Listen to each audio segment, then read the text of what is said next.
In this talk, I'm going to go over basically what brachytherapy is. I'm also going to tell you sort of what the changes have happened over the last 30 or so years that we've been doing prostate brachytherapy, because I think that's pertinent.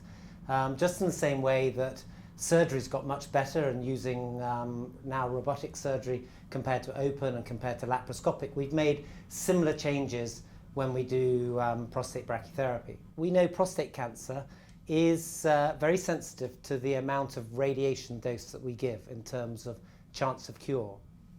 And dose is more easily given if you put the radioactive sources into a gland as opposed to shining it from beams from outside. And if we increase the dose, we improve our cancer outcomes.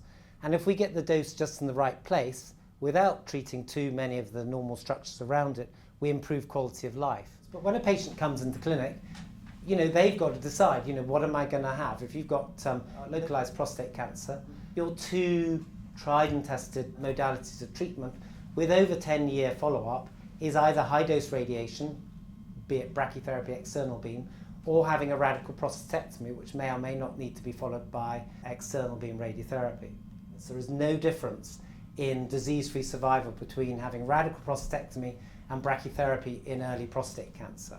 So, if we think that the survival is the same, what are the other things that patients are concerned about? Well, obviously side effects of treatment.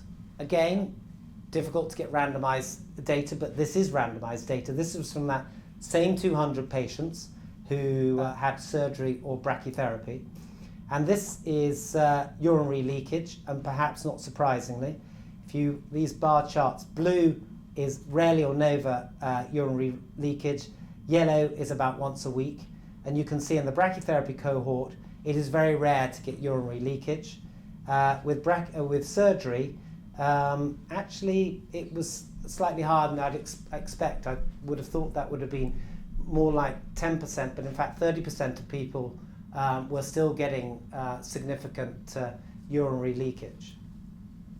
As far as erectile function, same again, this is that randomized cohort.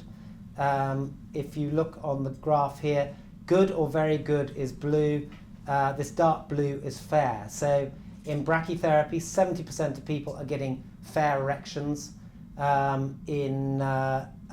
radical surgery, that's only 40%.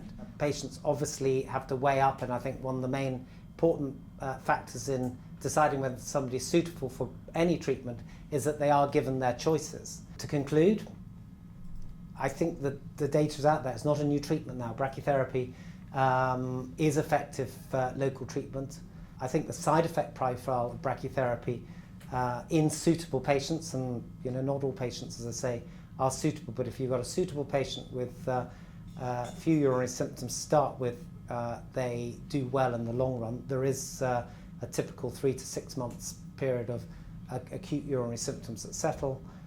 Most patients are back at their desk within a week or two, and in high-risk patients, combining it with external beam and hormone therapy is applicable.